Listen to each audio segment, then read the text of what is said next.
First of all, thank you very much for all of speakers, and thank you also that they were kind to take into consideration timing, and we have now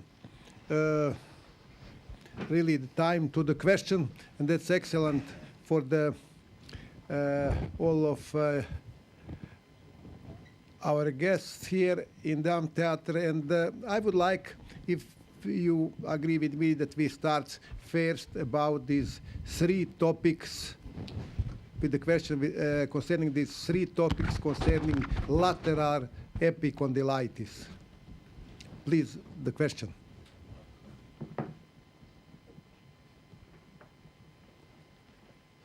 Dr. Landro.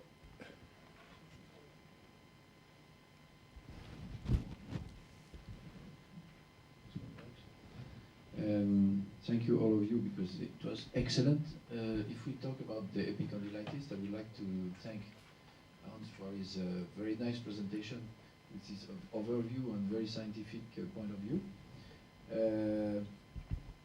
So we got your home message, take-home message, but at the end, practically, when you see epicondylitis, how do you manage it? Step by step. Yeah, and I think I completely agree with my colleague. I got more experience, Dr. Pederserini, if I pronounce it well. Probably not. Luigi. Sorry. First of all, evidence-based medicine is nice, but not for high-level athletes. So my story is nice, but tomorrow at 9 o'clock, when I get my first patient, I can't tell the story like this, because then I've got no job over here. And I also, because most of the research is done not in top-level athletes. And I think when you're dealing with top-level athletes, there are three important things. First is you have to speak the language of the athlete. That's very important. Second is you have to look what is the reason, so what's the etiology. And I think we need four. There's a doctor, a physical therapist, the player, and his coach. So that's the second thing. And the third thing is when you make a plan, you also have to work it in that team. So coach, physical therapist, athlete, and the doctor. And that's the only way to get success. And evidence-based medicine for high-level athletes is not always useful. But practically, what you do? So practically, okay, this the. Yeah, first you start with see what is the cause, because without cause and when you don't have a reason why it happened, you will never be successful. So, and mostly when we talk about the tennis players, mostly they change the technique. That's the first one. And then you start with a rehab program. And it has not to be evidence-based. For me, there will be some accents of eccentric training. I'm not so useful thinking about bracing, but a real rehab program together with the four-person, that's the only way to success, I think. And I don't give them injections with PRP at this stage. Okay. I have a question for the three lecturers about epicondylitis. The first one, you say high-level athletes. What is the percentage of high-level athletes with an epicondylitis? It's quite rare. It's not usually high-level athletes. Am I right? Or? Yeah, it's not that well described, but what I showed you. So for the relation with tennis is only 5–10%. And when you expect them in tennis players. And even then, the percentage is very, very low. So now to Gigi, what is the percentage about intra-articular lesion you can find when you treat it arthroscopically? That means you have epicondylitis. It has been described a lot of intra-articular diseases, as a fall, as a chondromalacia, and so on. What is the percentage?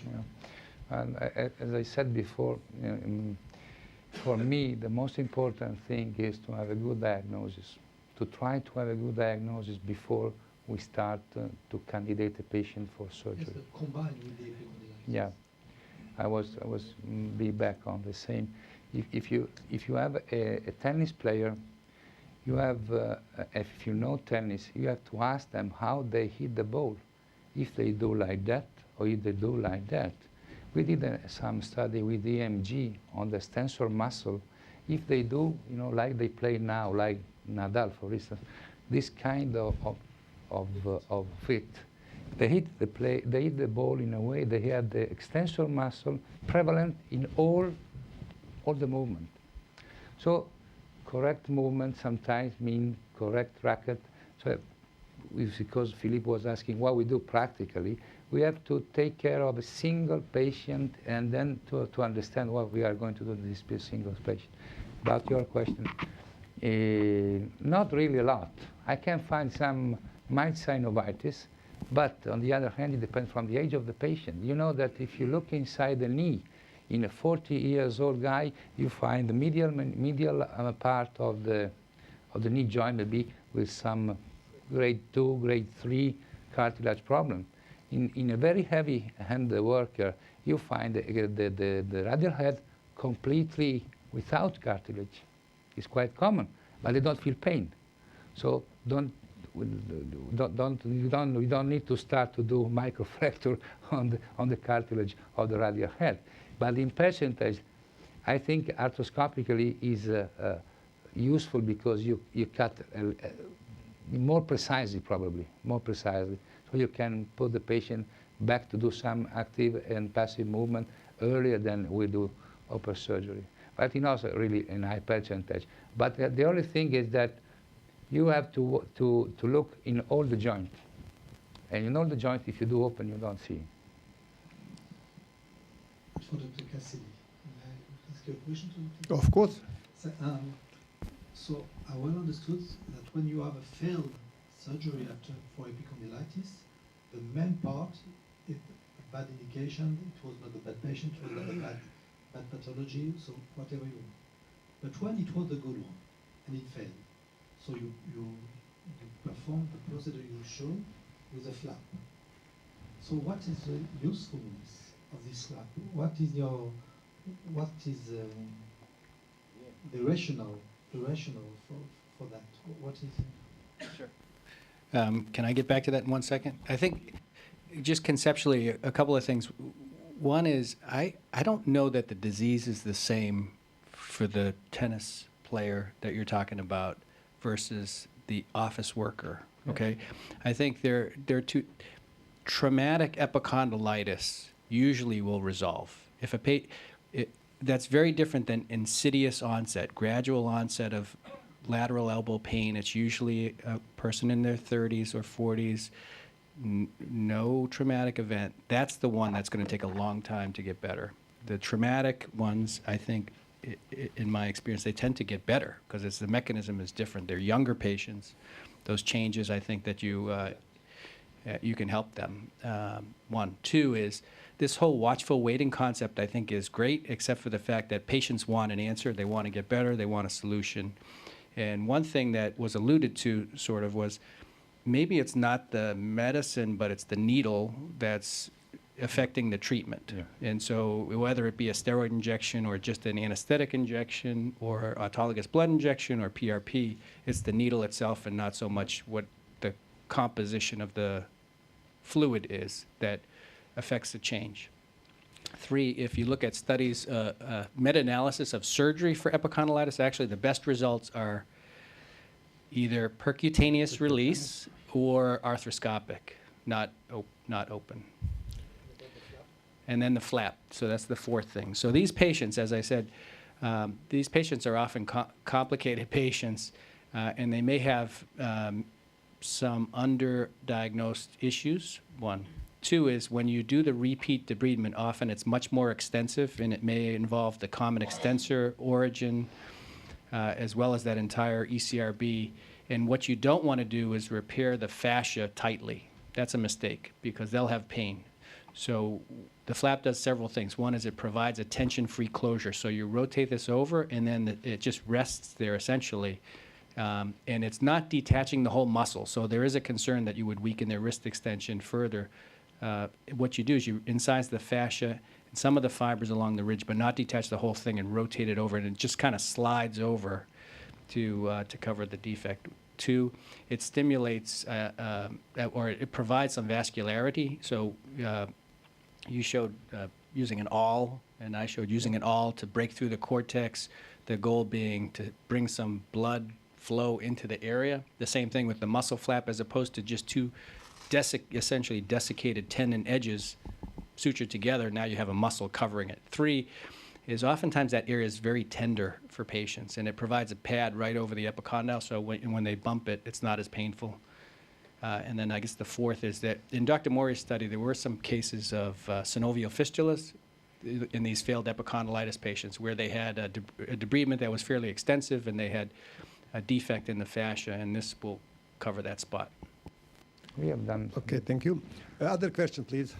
Just, I don't want to monopolize the microphone, but it's to give to another person, because we have the opportunity to have here in the audience Gilles Dobinet, who is a doctor of, tell me if it is a mistake, if you are a doctor of the French Tennis Federation, so he has a huge experience, you know, and I think it could be good to discuss with him to have his experience and how we manage the thing, because we have evidence-based medicine, as you type, but we have experience, and I know that Gilles has a big experience in this field, so if you can give us our thought.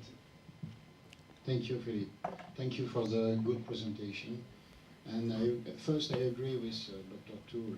Epicondylitis is a very bad word when we say lateral epicondylar tendinopathy, because it's degenerative problem, it's not acute problem. And it is degenerative problem. We have never problem with young athlete. It's after 25 years you have epicondylitis. Before you are young athlete, it's OCD. It's when they change and they have a bad racket or a bad technique. But before 25, be careful with the diagnosis of lateral epicondylar tendinopathy. For the treatment, it's very, very difficult, and I agree with Dr. Toul, the best treatment is rest. Because with rest, you always heal the tendon and you always be good. If you do injection, what kind of injection? PRP, corticosteroids, you break the tendon. And I think it's the mechanic of the needle. Yeah. This is a needle, we do the release. It's not the PRP or corticosteroid. Or I'm sure if you put saline fluid, it's the same thing, because you do a release with a needle. And on the beginning in France, we have Dr. Troisier, we do this technique and this private cabinet by percutaneous technique. Yeah. We have a good result. You have 95% of good result. So it's very difficult to say to the patient, okay, wait 1 year or 2 years until it will be good. But on first time, I would like to ask to Dr. Toll if he do in his practice deep transverse massage. This is a good treatment, first treatment, who is described by Syriac, an English doctor. And this is my first treatment on the beginning. And now I wait a long time before to perform something with a needle. That's very, very nice that you're counting on deep frictions. Back home in the Netherlands, we've got also some very experienced physical therapists who do the same deep frictional. And it's not evidence-based medicine, but I refer a lot to them. And so, and the second thing I also did, just putting lidocaine in it and creating small microfractures, micro bleeding in the tendon. It's not evidence-based, but with high-level athletes, when you want to start a new process, but because that's mostly when they come to you, they already have 3, 4, 5 months therapy. When you want to start or make a new start, these can be options to discuss. Okay, this was in the past, and what are we going to do now? It's probably not evidence-based, but this is our start, and from here we go further. And so you use it as a tool to make a new start, because over here in the head is very important when you deal with high-level athletes. Okay, we have the time for 2 questions from auditorium, please. Yes? Microphone, please, here. Microphone. Thank you. Maybe Dr. Johan can answer this. There is one issue about the pain of the lateral part of the elbow. We call it here epicondylitis. That means specifically for the origin of the muscles or for the tendinopathy. But there was one entity, and it was published in the 80s and popularized by Bosworth and in Bosworth procedure, which is as a part of the complex. I mean, epicondylitis is one, and radial entrapment was mentioned is another one. And there was one entity which is a hypertrophy of the annular ligament. And if you remember that Bosworth recommended to excise about 2 or 3 millimeters of the proximal part of it. I don't know where does this stand now in this part in this time. I think that a little bit to surgeons, they have topics, if you can help to respond to this question. Yeah, it's a good question. It is still a code in our CPT book, you know, for billing. Annular ligament stripping is part of it's one of those options that you can actually get paid a little bit more for. I think probably they were referring to the plica component of the problem, to be honest with you. I mean, if you're you can call it lateral elbow pain rather than yes. And that in some instances these patients have a plica that is getting trapped intermittently. They may actually have a mechanical problem where it snaps. And I think that oftentimes you can palpate that, but not always. And that's one where arthroscopy may be helpful. Yeah, arthroscopically you can see very well the plica, but you have to, as I said before, also Dr. Dubinet said, in every single case we have to understand the diagnosis. Otherwise, yes. If we do fibrolysis on a plica, we are wasting time. Yes. If we do injection in a loose body, we are wasting time. So the yes. best thing is to understand what we have to deal. Otherwise, if we have an athlete, maybe not a professional, just a normal guy, and we are starting to do several things, we are wasting our time. Yes. First of all, you have to. I had a patient in which they have done 3 operations for epicondylitis. You will see in the afternoon. And when I opened the patient, there was no capsule at all. The radial head was just under the skin.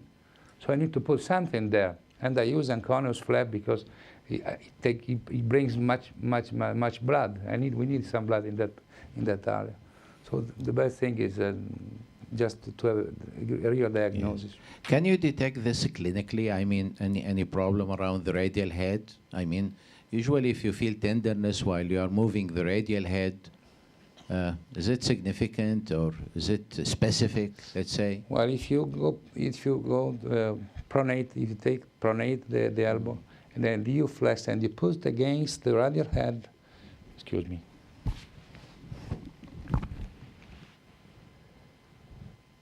Against the radial head like this, you has a plica. Okay, Thank next you. question. Thank you for an interesting presentation. My question for Cassidy, how do you exclude the neurogenic cause or entrapment neuropathy as a cause of resistant tennis elbow? Okay. We had discussed EMG briefly. There was one study that looked at distal motor latency in patients with radial tunnel syndrome and concluded it was prolonged in this limited study. But in general, nerve studies are of no value. So I call radial tunnel syndrome a pain syndrome, not really. It's a dynamic problem if you think it exists. It's not a problem that's going to result in abnormal nerve studies, 1. 2, these patients tend to have more forearm pain than lateral elbow pain, or they can have both. In fact, some patients with lateral epicondylitis complain of, God bless you, forearm pain, and then what I'll do is inject some anesthetic into their lateral epicondyle area, and oftentimes their forearm pain will go away. And for me, even though their symptoms may be forearm, the problem's coming from their lateral epicondylitis. Sometimes after surgery, however, patients they had lateral elbow pain, and now the pain has actually migrated distally. I don't know if any of you have seen that, but their problem that they presented with seems to be better, but now they have more forearm pain. And to me, probably, this is hypothetical, but you're shifting the tendon, the ECRB tendon, distally a little bit. So, and it's got all these fascial connections. And so you're putting some strain on that area more distally that didn't see the strain beforehand, and that may compress the nerve. So those patients, they'll typically have tenderness directly over the nerve in the forearm. They'll have pain. Resisted long finger extension, I think, is helpful.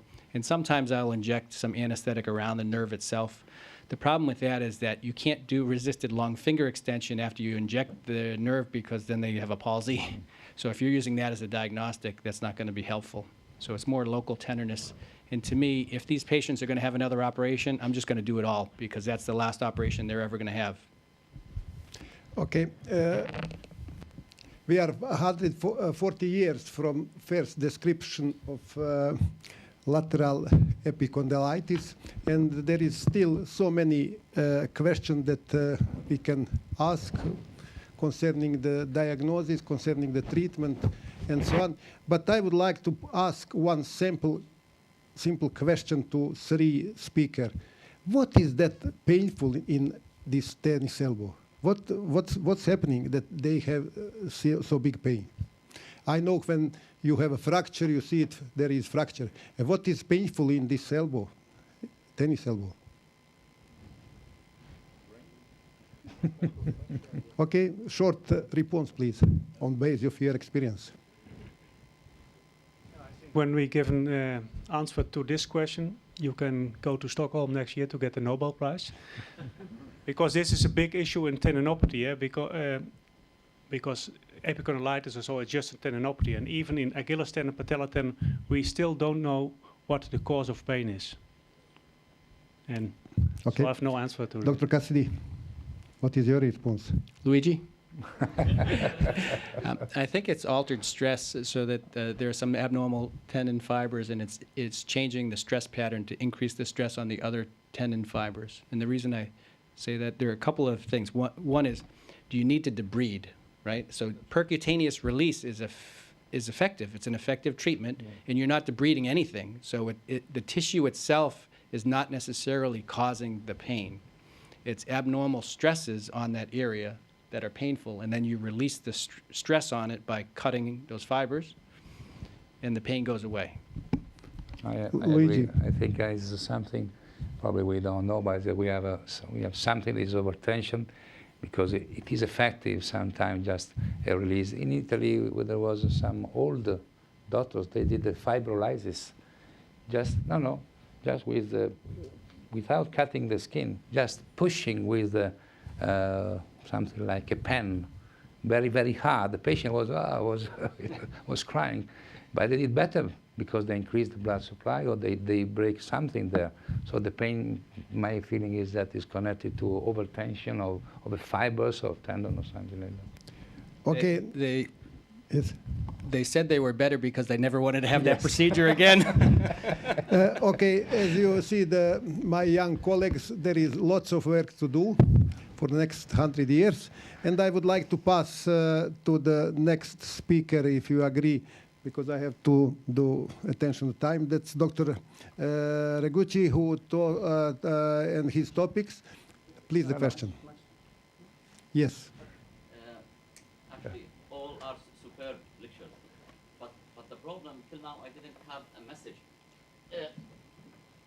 Let's say I have an active young patient.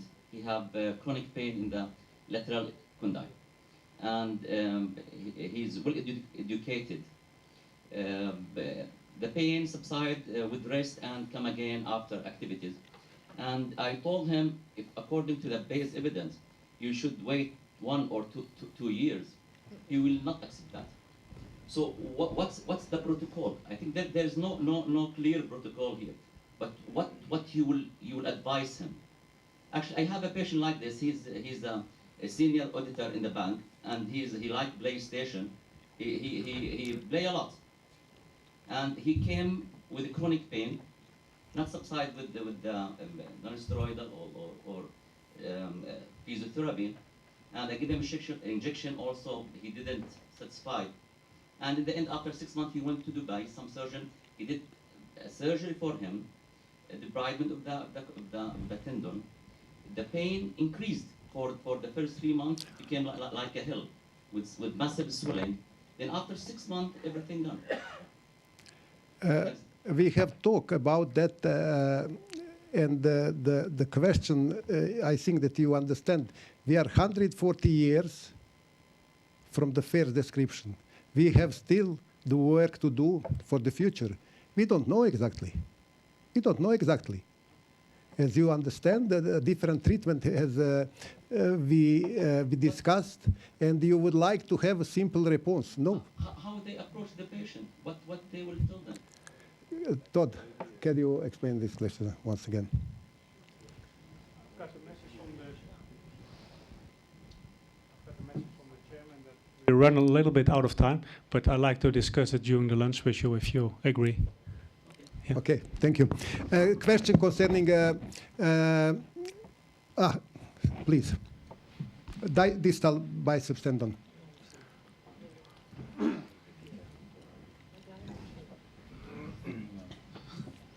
Just a question from Matthew. Congratulations for your lecture.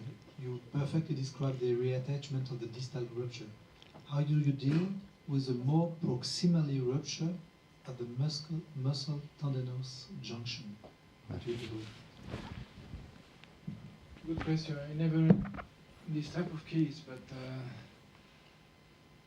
probably it's also difficult to diagnose. You had cases like this. I think you can probably do a flap and or use hamstrings. Do you have your experience with that? Usually, it's much more with a large hematoma. Really, it's really impaired for the patient, and usually you can do anything surgically. That's maybe you have something to propose surgically, but no, bachelor for 3 weeks. I think there are two. There's the intramuscular rupture, which is impossible to repair, and those are, we just would splint them for comfort. Then there's the rupture at the musculotendinous junction, which is very hard to diagnose. I think MRI is definitely helpful because you can see it attached to the tuberosity, but clinically it may look similar to just your regular rupture.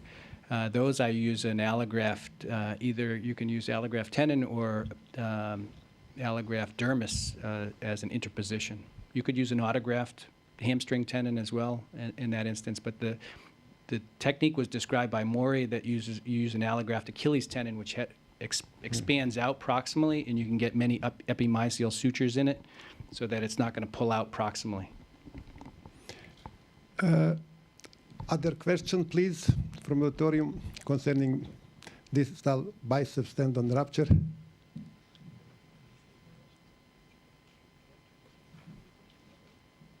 Yes, there is a question. Here.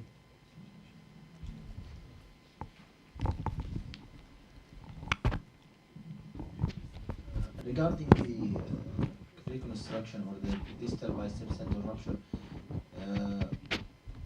you didn't mention, I mean, the palmaris longus tendon use. Is it valid, or how is the outcome after using the palmaris tendon? I have no idea. In my experience, it's a rare injury. Here in 4 years, I did one time only. I used to do more in Switzerland, but I always use the modified two incision technique. You mean if you have a chronic rupture with the retraction? I don't understand the question. Yeah, the same distal tendon rupture. It's not chronic. It's I mean, it is late reconstruction. It's not acute repair.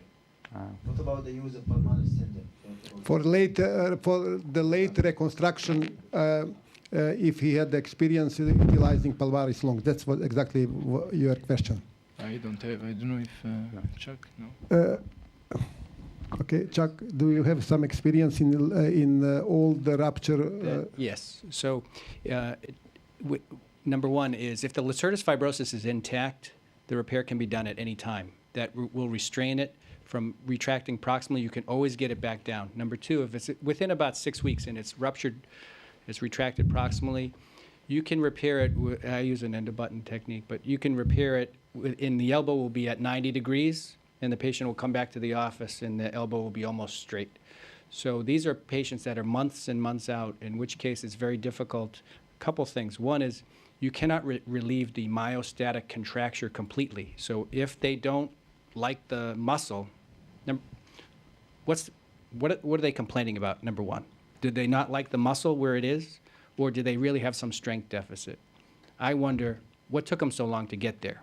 I mean, if the muscle's so proximal, it's obvious. The problem's obvious. So maybe they just don't like the appearance, in which case they may not be happy with the reconstruction because you cannot restore completely the contour of a muscle that's chronically retracted. But that having been said, so now the options are allograft or autograft reconstruction. And palmaris, you can, and I've done it, you can fold it. You need to fold it over a couple of times, probably 3 times, to have the caliber to make it strong enough to be comparable in size to the tendon. But better than that would be a hamstring tendon or an allograft. What do you think about the brachialis tenodesis? Yeah, so brachialis tenodesis is a good point. Now, and I've done that. So it doesn't restore supination strength, and it does not restore the normal contour of the muscle. So the 2 out of the 3 things that you're thinking about, you want to restore flexion strength, supination strength, contour of the muscle. 2 out of 3, it's not going to help. And in most of these instances, if you've operated on them late, their bicep is already tenodese to their brachialis. It's already stuck there. You have to actually surgically peel it off to get it back down. So to me, it doesn't make a whole lot of sense to do the tenodesis. Other question from auditorium? Can I do a comment about that? Conservative treatment in non-athletes, that's not so bad treatment that we have to rush to operate it all this case, because we are talking about losing of the strength of the supination. But in not hard-working people, I saw, when I was in Belgium, 10 cases who had MRI confirmed the distal rupture of, and they didn't want, for one or other reason, to be operated. And finally, they didn't have so big functional deficit, maybe this supination or strength of supination that we are talking. Just to add that to your comment, we have a French player for the rugby team, a prop who had a distal rupture of the biceps. He has not been operated, and he played the final. Okay, thank you. And now we can go to the last topic. That's no, the last topic to discussion. Dr. Luigi Pederzini, OCD, and the treatment of capitulum. Do you have question, please?